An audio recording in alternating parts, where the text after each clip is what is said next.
Under cover হিচাপে কাম কৰি আছিলোঁ।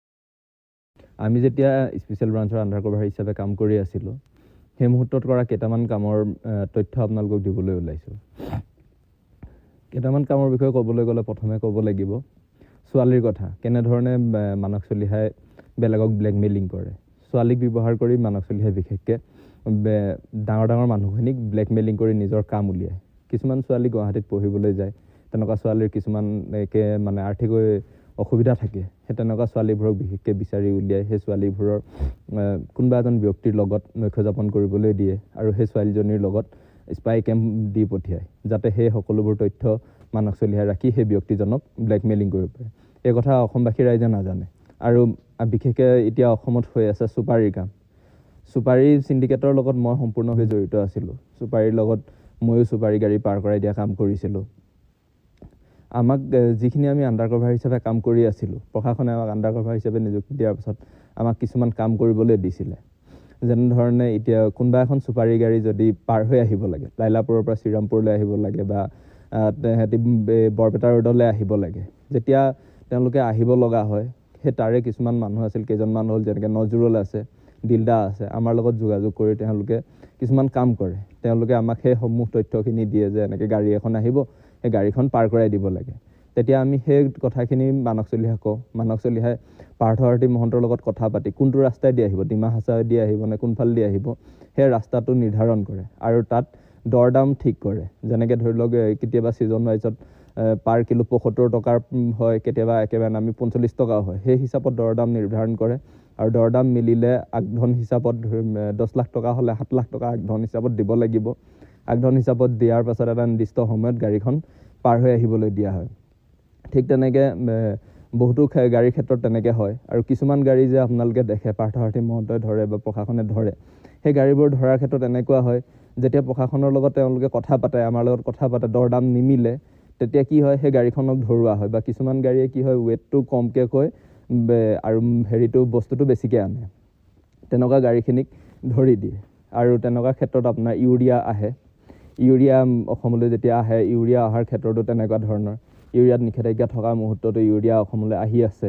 ইউৰিয়া অহাৰ ক্ষেত্ৰতো একে মানস চলিহাই পাৰ্থসাৰথী মহন্তৰ লগত সকলো যোগাযোগ কৰি তেওঁলোকে আনে। আৰু ইয়াৰ পৰা যি FCI চাউল হয়, FCI চাউল বাহিৰলৈ পঠিওৱাৰ ক্ষেত্ৰত কোন মুহূৰ্তত পঠিয়াব, কেনেকৈ যাব, এই ক্ষেত্ৰতো নজৰুল আৰু পাৰ্থসাৰথী মহন্ত আৰু মানস চলিহাই বিশেষভাৱে জড়িত আছে। তেওঁলোকে কোন ৰাস্তাৰে যাব, কেনেকৈ যাব, কোনফালে যাব, কাৰ ওচৰলৈ যাব, সকলোখিনি তেওঁলোকে নিৰ্ধাৰণ কৰে।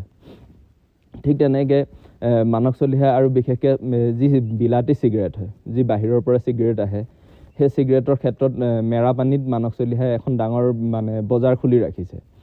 হয়তো অসমবাসী ৰাইজে নাজানে, মেৰাপানীবাসী ৰাইজে জানে। মেৰাপানীত এখন ডাঙৰ চিগাৰেটৰ বজাৰ খুলি থোৱা হৈছে। চিগাৰেটৰ বজাৰখনত বিলাতী চিগাৰেট তাত উপলব্ধ হয়। মানে গাড়ীয়ে গাড়ীয়ে বিলাতী চিগাৰেট তাত সোমোৱাই আৰু সেই চিগাৰেটখিনি সোমোৱাৰ লগে লগে কি হয়, কিছুমান গাড়ীৰ ক্ষেত্ৰত মই যেতিয়া আহিছিলোঁ আগষ্ট, ছেপ্টেম্বৰ, অক্টোবৰ, সেই মাহত প্ৰায় মাহটোত ৩০খন ৪০খন গাড়ী তেনেকৈ সোমায়। আৰু লাষ্ট মুহূৰ্তত মই অহাৰ আগে আগে ৩খন গাড়ী সোমাইছে। তেনেকুৱাখিনি মানে বিলাতী চিগাৰেটৰ গাড়ীখিনি মানস চলিহাই তাত সোমাই পিনে নিজে চলাই ৰাখিছে। আৰু এটা কথা কৈ থওঁ, মোক মানস বৰগোহাঁই বুলি ক'লে হয়তো বহুতে চিনি নাপাবও পাৰে, কাৰণ আমাক মানস চলিহাহঁতে এটা কৰিডৰ দিছিলে প্ৰশাসনৰ ফালৰ পৰা। মোৰ নামটো হৈছিলে মণ্টু আৰু মোৰ যি ঘৰৰ ঠিকনা হয়, মোৰ ডিব্ৰুগড় বুলি ক'বলৈ দিছিলে। ঠিক তেনেধৰণে ময়ো কৈছিলোঁ আৰু সেই ঠিক যিধৰণে মোক ক'ব দিয়ে সেইমতে কৈ আৰু সেইমতে মই মানুহৰ পৰা যিখিনি কাম কৰিবলৈ দিয়ে, টকা পইচা লোৱাৰ পৰা সকলোখিনি কৰিছিলোঁ। ঠিক তেনেকৈ কয়লাৰ কামৰ ক্ষেত্ৰতো যেতিয়া কয়লাৰ ডিপো ওলাইছিলে, তেতিয়া মানস চলিহাই কয়লাৰ কাম যেতিয়া কৰিবলৈ দিছিলে, ঠিক তেনেকৈ মোক বহুতো মানুহে মণ্টু বুলিয়ে চিনি পাইছিলে আৰু ঘৰ ডিব্ৰুগড় বুলিয়ে জানিছিলে।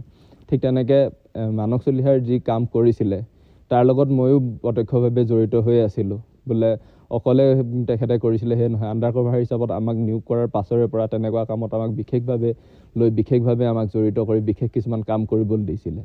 আৰু সকলো কাম মানস চলিহাই অকলে নহয়, মানস চলিহাৰ লগত পাৰ্থসাৰথী মহন্তৰ পৰা লৈ DGPৰ পৰা লৈ সকলোখিনি জড়িত হৈ আছিলে। প্ৰশাসনিক বিষয়াৰ তত্বাৱধানত এইখিনি কাম চলি আছিলে।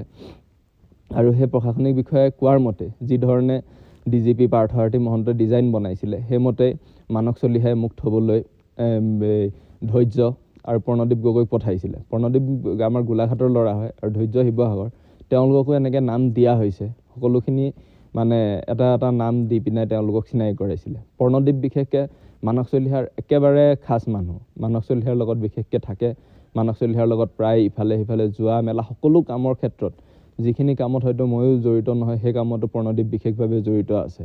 যিখিনিয়ে আমাক পঠিয়াইছে তেওঁলোকে সুখত জীৱন যাপন কৰিছে, তেওঁলোকে ভালদৰে আছে, তেওঁলোকে লাখবিলাসৰ জীৱন যাপন কৰি আমাক এজন অসমীয়া যুৱকক মৃত্যুৰ মুখলৈ ঠেলি দিছে আৰু সেইদৰে বহুতো মৃত্যু হৈছেও আৰু মোকো সেই একে পথলৈ ঠেলি দিলে।